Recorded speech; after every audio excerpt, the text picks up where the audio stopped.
ஆமென். Praise lord. எல்லாத்துக்கும் praise lord. தேவன் இந்த நாளை கொடுத்து நன்றி செலுத்துவோம். இந்த நாள்ல தேவன் நம்மளுக்கு கொடுக்கிற ஒவ்வொரு காரியங்களையும் தேவன் நம்மளுக்கு பிளஸ் பண்ணுவாங்க. அதுக்காக நன்றி செலுத்துவோம். இந்த நாள்ல தேவன் நம்மளுக்கு கொடுத்திருக்கிற வார்த்தை ஆதியாகமம் 32ஆம் அதிகாரம் 26ஆம் வசனம். இது நம்மளுக்கு தெரிந்த ஒரு சாப்டர் தான். இதுல இருந்து ஆண்டவர் நம்மளுக்கு இன்னைக்கு என்ன கற்றுக் கொடுக்கிறாருன்னு சொல்லிட்டு நம்ம பார்ப்போம். அவர், நான் போகட்டும், பொழுது விடிகிறது என்றார். அதற்கு அவன், நீர் என்னை ஆசீர்வதித்தால் ஒழிய உன்னை போக விடேன் அப்படின்னு சொல்லிட்டு யார் சொல்றா? யாக்கோபு சொல்றாரு. இது ஒரு பிளஸடான ஒரு வார்த்தை தான். எதுக்காக இவர் சொல்றாரு அப்படின்னு பார்த்தோம்னா, அவரு அவங்க அண்ணனை போய் மீட் பண்றதுக்கு முன்னாடி அந்த ஒரு சில விஷயங்கள் செய்யறாரு. போய் அண்ணனை போய் முதல்ல செய்தி அனுப்பிச்சு விடுறாரு. யாக்கோபு வர்றான் அப்படின்னு சொல்லிட்டு ஒரு செய்தி அனுப்பிச்சு விடுறாரு. அனுப்பிச்சு விட்டோன்னே யாக்கோபு அதுக்கப்புறம் அவங்ககிட்ட இருந்து என்ன ஒரு செய்தி வருது, ஏசாட்ட இருந்து என்ன ஒரு செய்தி வருது அப்படின்னா, ஏசா 400 பேத்தோட வர்றாரு, சந்திக்க வர்றாரு அப்படின்னு சொன்ன உடனே இவனுக்கு என்ன வருது? ஒரு பயம் வருது. இத்தனை நாள் ஜாலியா இருந்தாரு. இப்ப என்ன ஆகுதுன்னா, ஒரு மனிதனை குறித்து ஒரு பயம் வருது. ஆனா தேவனோடு இருக்கிற மனுஷன் தான்.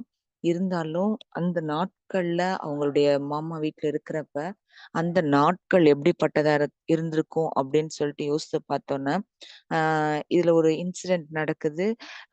அவங்க ராகில் என்ன பண்றாங்கன்னா, அவங்க அப்பா அவங்க உள்ளே சொரூபத்தை தூக்கிட்டு வர்றாங்களா.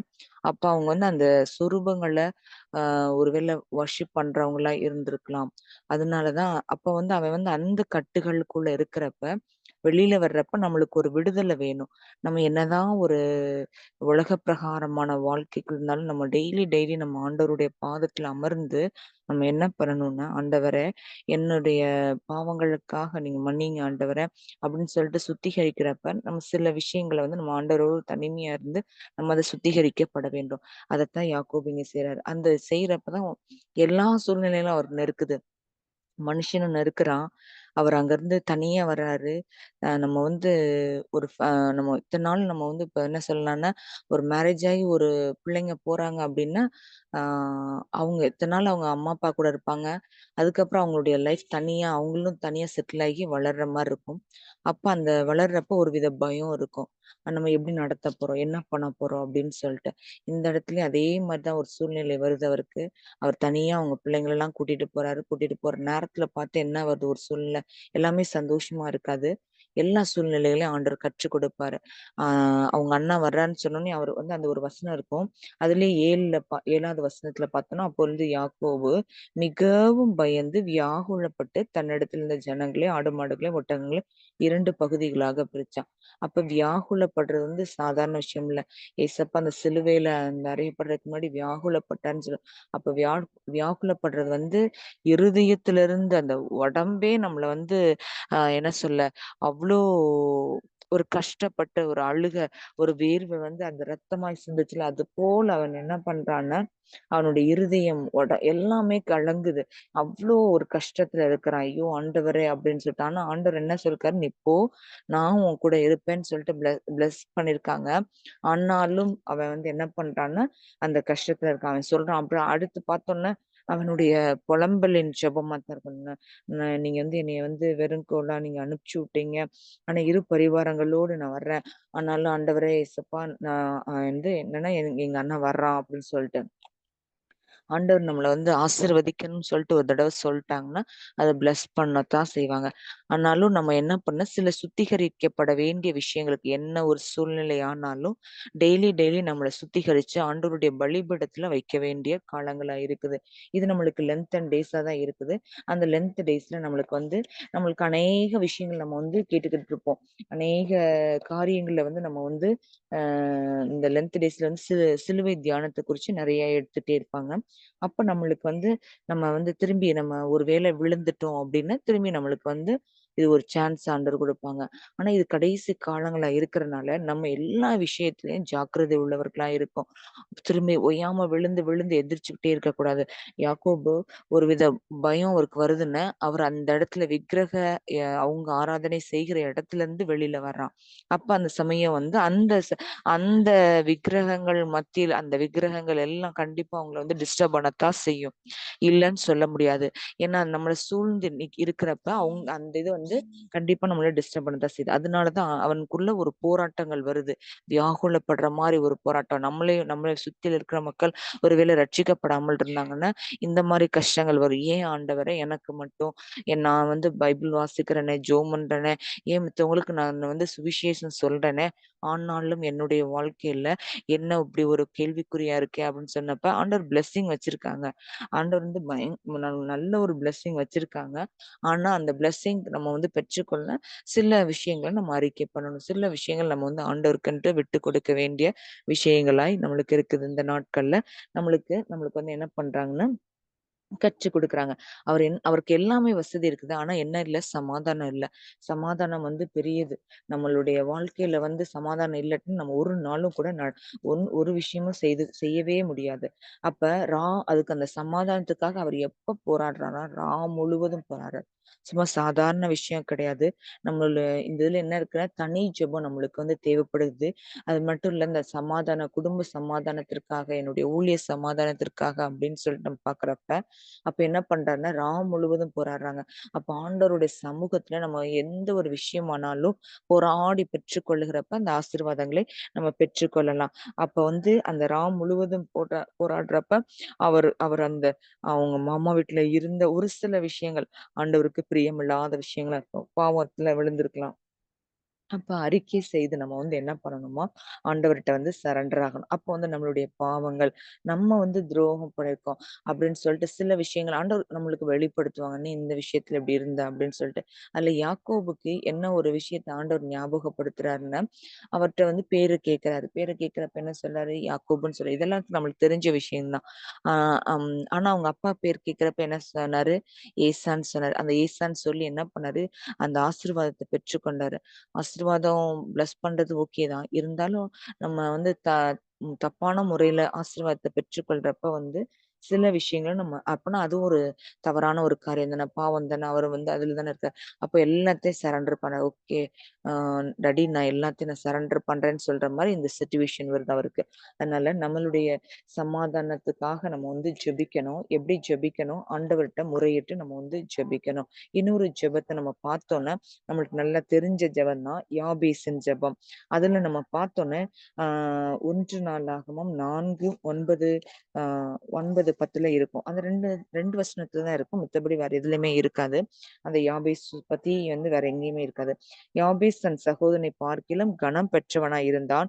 அவன் தாய் நான் துக்கத்தோடு அவனைப் பெற்றேன் என்று சொல்லி அவனுக்கு யாபேஸ் என்று பெயரிட்டாள். கனம் பெற்றவனாய் இருந்தான். கனம் பெற்றவனாய் இருந்தான் அப்படின்னு சொல்லிட்டு நம்மளுக்கு இருக்கு. ஆனா அவங்க தாய் என்ன பண்றாங்களாம், நான் துக்கத்தோடு பெற்றுட்டேன். அதனால அவனுக்கு நான் யாபேஸ்ன்னு வைக்கிறேன் அப்படின்னு சொல்லிட்டு இது பண்றாங்க. என்னதான் ஒரு கனம் இருக்குது.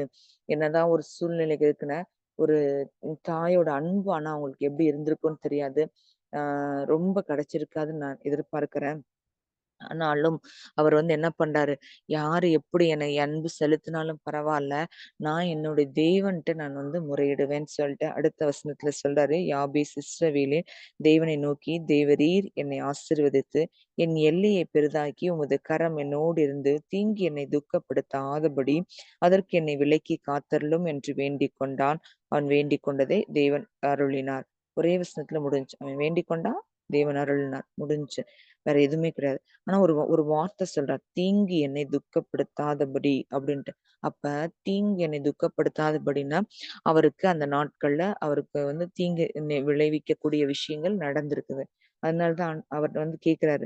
எஸ் அ காட் நீங்க என்னைய வந்து பிளெஸ் பண்ணுங்க. தீங்கு என்னைய வந்து எதுவுமே என்னைய வந்து துக்கப்படுத்தக்கூடாது. அப்ப துக்ககரமான இவருக்கும் என்னன்னா, ஒரு துக்கமான ஒரு விஷயம் நடந்திருக்கு. சில பேரோட பேச்சுக்கள் அவருக்கு வந்து குத்தப்பட்டிருக்கலாம். இதே மாரி சூழ்நிலையில ஆண்டவர் நம்மளுக்கு இன்னைக்கு கற்றுக் குடுங்க. சில பேரோட பேச்சுக்கள் நம்மள வந்து குத்தலாம். எப்படியாவது எந்த ஒரு சூழ்நிலைனாலும் குத்தலாம். அதனால நம்ம வந்து அத என்ன நம்ம அதெல்லாம் உதறி விட்டுட்டு, நம்ம என்ன பண்ணணும், ஆண்டவருடைய சமூகத்துல வந்து, "ஆண்டவரே நீங்க என்னைய பிளெஸ் பண்ணுங்க. நீங்க என் கூட இருங்க. நீங்க என்னுடைய இது பண்ணுங்க. இந்த இந்த இந்த இந்த தீங்கான விஷயங்கள், இந்த வந்து இவங்க சொல்லுகிற வார்த்தைகள் என்னை தாக்கக்கூடாது. என்னுடைய குடும்பத்த தாக்கக்கூடாது." அப்படின்னு நம்ம ஜெபம் பண்ணோம். ஒரு ஃபுல் ஹார்ட்டோட நம்ம வந்து ஜெபம் பண்ணோம்னா, ஆண்டவர் என்ன பண்றாரு, நம்மளுடைய ஜெபங்களை கேட்கிற தேவனா இருக்கிறார். யாக்கோபோட விஷயத்திலயும் அவருக்கு வந்து எல்லாமே இருந்துச்சு. சமாதானம் இல்ல. ஆனா, அதே இது வந்து இங்கேயுமே அவருக்கு அப்படிதான். ஒரு சில கனம் பெற்றவராய் இருந்தாரு. ஆனாலும் என்னன்னா, அ அவருடைய தாயாரோட அன்பு ஒருவேளை கிடைக்காம இருந்திருக்கலாம். ஒருவேளை எரிச்சலோடு இருந்திருக்கலாம் அவங்க. இப்படிப்பட்ட சூழ்நிலையிலயும் ஆண்டவர்ட்ட என்ன பண்றாரு, என்னுடைய இந்த இந்த உலக பிரகாரமான தீங்கு என்னை வந்து அணுகக்கூடாது அப்படின்னு சொல்லிட்டு கேட்கிறாரு. நம்மளும் இப்ப இருக்கிற வாழ்க்கையில வந்து சில விஷயங்கள் நம்மள நெருக்கி கொண்டு இருக்கலாம். சில பாடுகள் மத்தியில ஆண்டவர் கடந்து போக சொன்னாருன்னா, அந்த பாடுகளின் மத்தியில நம்ம கடந்து போகத்தான் செய்யணும். ஏன் இந்த சின்ன வயதிலே எனக்கு இந்த பாடுகள்? ஏன் எனக்கு இப்படி ஒரு துக்கமான விஷயங்கள் நடக்குதுன்னு சொல்லிட்டு, நம்ம அதுக்குள்ளேயே மூழ்கி இல்லாதபடி ஆண்டவர்ட்ட நம்ம போய் கேட்கணும். ஏன்னா நம்மளுடைய தேவனுடைய பிள்ளைங்க, நம்மள தெரிந்து கொண்ட தேவன், நம்மள குறித்து ஏதோ ஒரு திட்டம் வச்சிருக்காருல்ல. அந்த திட்டத்தை நிறைவேற்றணும்னா, அவருடைய சித்தத்தின்படி நம்ம நடக்கணும். அதுதான் ஆண்டவர் இன்னைக்கு நம்மளுக்கு எதிர்பார்க்கிறாங்க. அவருடைய பிள்ளைங்களுக்கு விரோதமா எழும்புகிற எதையுமே ஆண்டவர் வந்து முறியடித்து போடுவாங்க. இந்த விஷயத்த நம்ம பார்த்தோம்னா, பிலேயாம் விஷயத்துல நம்ம பார்க்கலாம். அவர் போய் இஸ்ரவேல் ஜனங்கள வந்து சபிக்கிறதுக்குன்னு கூட்டிட்டு போவாங்க. ஆனா இஸ்ரவேல் ஜனங்கள் யாரோட ஜனங்கள்? கர்த்தரால தெரிந்து கொள்ளப்பட்ட ஜனங்கள். அந்த தெரிந்து கொள்ளப்பட்ட ஜனங்கள்ல நம்ம போய் சபிக்க முடியுமா? அந்த சாபம் யாருக்கு போய் யாரு செஞ்சாங்களோ அவங்களுக்கு தான் போய் சேரும். ஆனாலும் தேவன் என்ன பண்றாரு? அவங்களுடைய கண்கள திறக்கிறார். ஆவியின் கண்கள திறக்கிறார். அப்ப ஆண்டவர் நம்மள ஆசீர்வதிக்கணும்னு நெனச்சுட்டாங்கன்னா, கண்டிப்பா பிளெஸ் பண்ணுவாங்க. யாரு என்ன ஒரு இதுலயும் நம்மள வந்து தடுக்கவே முடியாது. அதே போல தான் இன்னைக்கு ஆண்டவர் நம்மளுக்கு என்ன கற்றுக் கொடுக்குறாங்கன்னா, யாக்கோபை ஆசீர்வதித்து சமாதானத்தை தந்தார். அதே போல நம்மளுடைய வாழ்க்கையிலயும் ஆண்டவர் இன்னைக்கு சமாதானத்தை தருகிறதற்கு தேவன் ரெடியா இருக்கிறாங்கன்னு சொல்லலாம். யாபேசை யாபேசுக்கு கனம் பெற்றான். இருந்தாலும் என்னன்னா, அவனுடைய சுற்றில இருக்க சூழ்நிலைகள் அவன நெருக்கிக் கொண்டிருக்கு. ஆனா எல்லாத்தையும் உதறிவிட்டு என்ன பண்ணான்னா, என்னுடைய தேவன் வந்து எனக்கு வந்து பிளஸ் பண்ணுவாங்கன்னு சொல்லிட்டு, என் எல்லைகளை பெரிதாக்குங்க ஆண்டவரே! அப்படின்னு சொல்லிட்டு அவன் வந்து சொன்னான். உம்முடைய கரம் என்னோடு இருக்கட்டும். ஏன்னா வேற எதுவுமே எனக்கு வேண்டாம். உங்க கரம் என் கூட இருக்கும். அவங்களுடைய கரம்னா, அவருடைய கரத்துக்குள்ள நம்மள வந்து மூடி மறைத்துக் கொள்ளுவார். அதான் அவங்க வந்து சொல்றாங்க. அதுக்கப்புறம் துக்கம் என்னை தீங்கு என்னை வந்து அணுகாதபடி தீங்கு என்னை துக்கப்படுத்தாதபடி என்னை காத்துக்கொள்ளுங்க. அப்ப எதுவுமே என்னை வந்து அந்த தீங்குலருந்து என்னை விலக்கி காத்துக்கொள்ளுங்க அப்படின்னு சொல்லிட்டு ஒவ்வொரு நாளும் ஜெபிக்கணும்னு சொல்லிட்டு ஆண்டவர் நம்மளுக்கு கற்றுக் கொடுக்குறாங்க. அதே போல நம்மளுடைய ஆவியின் கண்கள் என்னதான் நம்மள வந்து நம்மள வேற யாராச்சும் சபிக்கிற மாரி பேசியிருந்தாலோ, அதுக்கு வந்து ஆண்டவர் வந்து ஒரு ஒரு அவங்களுக்கே வந்து என்ன பண்ணுவாங்கன்னா, சில விஷயங்கள கற்றுக் கொடுப்பார். அவங்களுடைய கண்கள என்னுடைய பிள்ளைக்கு விரோதமா நீ எப்படி பேச போகும் அப்படின்னு சொல்லிட்டு, அந்த மாரி விஷயங்கள ஆண்டவர் வந்து என்ன பண்ணுவாங்கன்னா, அவங்கள்ட்ட வந்து கற்றுக் கொடுப்பார். இந்த மாரி விஷயங்கள இன்றைக்கு ஆண்டவர் நம்மளுக்கு கற்றுக் கொடுக்கிற விஷயம் அப்படிதான். எப்படி நம்ம ஜெபம் பண்ணணும், நம்மளுடைய சூழ்நிலைகள் எப்படி இருந்தாலும், நம்ம வந்து ஒரு இடத்துலருந்து ஒரு விக்கிரகத்திலருந்து வெளியில வர்றப்ப, நம்மளுடைய கண்டிப்பா விக்கிரகங்கள் வந்து நம்மள வந்து டிஸ்டர்ப் பண்ணிக்கிட்டே தான் இருக்கும். ஆ ஒவ்வொரு இப்ப நம்ம சுத்தி இருக்கிறவங்களுக்கும் டிஸ்டர்பன்ஸ் தான் இருக்கத்தான் செய்யும். இப்போ ஒருத்தவங்களுக்காக நீங்க ஜெபம் பண்றீங்க, அந்த ஆத்துமாக்காக ஜெபம் பண்றப்ப, கண்டிப்பா அந்த அந்த ஆத்துமாவ விடாது. சாமானியத்துல அந்த ஒரு ஒரு ஒரு ஆத்துமா வந்து ரட்சிப்புக்குள் விடுறது வந்து பெரிய விஷயம். ஆனாலும் அந்த ஆத்துமாவுக்காக நம்ம வந்து போராடி ஜெபிக்கணும்னு சொல்லிட்டு ஆண்டவர் இன்னைக்கு நம்மளுக்கு கற்றுக் கொடுக்குறாங்க. ஏன்னா பவுல் சொல்வாரு, ஆ அந்த வார்த்தை எனக்கு ஞாபகம் இருக்குது. ஆ கர்ப்ப வேதனை படுகிறேன்னு சொல்லிட்டு, அப்ப நான் நினைச்சேன், என்ன கர்ப்ப வேதனை படுகிறேனா? அப்ப ஆண்டவர் எனக்கு காண்பித்து கொடுத்த ஒரு ஆத்துமாவ நீ வந்து ரட்சிப்புக்குள் நடத்தி வழி நடத்துறது வந்து பெரிய விஷயம். இப்ப நம்ம ஃபாலோ அப் டீம்ல கேட்டோம்னா, அவங்க சொல்லுவாங்க, நெறைய சொல்லுவாங்க. அவங்கள வந்து திரும்பி அந்த பாதையின் வழியில அவங்கள இழுத்து கொண்டு வர முடியல. ஆனாலும் வர்றாங்க. ஒரு ஒரு சாட்சி இல்லாத வாழ்க்கையா இருக்கிறாங்கன்னு சொல்லிட்டு, ஆண்டவர்ட்ட வந்து நம்ம வந்து அந்த விஷயத்துக்கெல்லாம் நம்ம ஜெபிக்கணும்னு, அந்த மக்களுக்காக போராடி ஜெபிக்கணும்னு சொல்லிட்டு ஆண்டவர் இன்னைக்கு நம்மளுக்கு கற்றுக் கொடுக்குறாங்க. தேவன் தாமே இந்த வார்த்தைகளை ஆசீர்வதிப்பாராக. ஆமென். ஜெபிப்போம். அப்பா உம்மை துதிக்கிறோம் சுவாமி. ஆவியானவரே உம்மை வரவேற்கிறோம் ஆண்டவரே. ராஜா எங்க மத்தியில இருந்ததுக்காக நன்றி ஆண்டவரே. ராஜா எப்படி நாங்கள் போராடி ஜெபிக்கணும்னு சொல்லிட்டு நீர் கற்றுக் கொடுத்தீங்க சுவாமி. அதுக்காக ஒரு நன்றி செலுத்துறோம் சுவாமி. இதன் மூலியமா எங்களுக்கு சமாதான சந்தோஷத்தை நீர் கொடுங்க ஆண்டவரே. அப்பா உம்மை துதிக்கிறோம். எங்களுக்கு எந்த ஒரு வியாகுலங்கள், எந்த ஒரு தீங்கு எங்களை அணுகுனாலும் என் தேவன் நீர் எங்களோடு கூட இருக்கிறீங்க சுவாமி. அப்பா உம்முடைய பிள்ளைங்களுக்கு விரோதமா எழும்புகிற எல்லா ஆயுதத்தையும் முறியடித்து போடுவீங்க ஆண்டவரே. எங்களுடைய கோணலான வழிகளை நீர் செவ்வைப்படுத்துவீங்க ஆண்டவரே. வாதை உன் கூடாரத்தை அணுகாதுன்னு சொல்லியிருக்கிற தேவனே. அப்பா எங்களுடைய வாதை ராஜா எதுவும் அணுகாதபடி நீர் காத்துக்கொள்ள போற காக்கு நன்றி ஆண்டவரே. Thank you Lord. அப்பா உம்மை துதிக்கிறோம் அப்பா, ஸ்தோத்தரிக்கிறோம் ஆண்டவரே. நீர் பெரியவர் ஆண்டவரே. நீர் மகத்துவமானவர் ஆண்டவரே. வந்திருக்கிற ஒவ்வொருத்தவங்களையும் நீங்க பிளஸ் பண்ணுங்க ஆண்டவரே. உம்முடைய கரம் ராஜா அவங்களோடு கூட இருக்கட்டும். அவங்களுடைய ஊழியத்தின் பாதையிலையும் கூட இருக்கட்டும். அவங்க செய்கிற ஒவ்வொரு செயல்களையும் கூட இருக்கட்டும் சாமி. பரிசுத்தப்படுத்துங்க, பரிசுத்தப்படுத்துங்க. அப்பா தேங்க்யூ லார்ட். ராஜா உம்மை துதிக்கிறோம், துதிக்கிறோம், துதிக்கிறோம் ஆண்டவரே. நீரே மீதியான வேலைகளை காத்துக்கொள்ளுங்க, வழிநடத்துங்க சுவாமி. துதி கன மகிமை யாவையும் உம்முடைய பத்தன் இயேசுவின் வேண்டிக் கொள்கிறோம் பிதாவே. ஆமென். ஆமென். என் ஆத்துமாவே கர்த்தரை ஸ்தோத்திரி. என் முழுவதுமே கர்த்தரை ஸ்தோத்திரி. என் ஆத்துமாவே கர்த்தரை ஸ்தோத்திரி. கர்த்தர் செய்த சகல உபகாரங்களையும் மறவாதே. ஆமென்.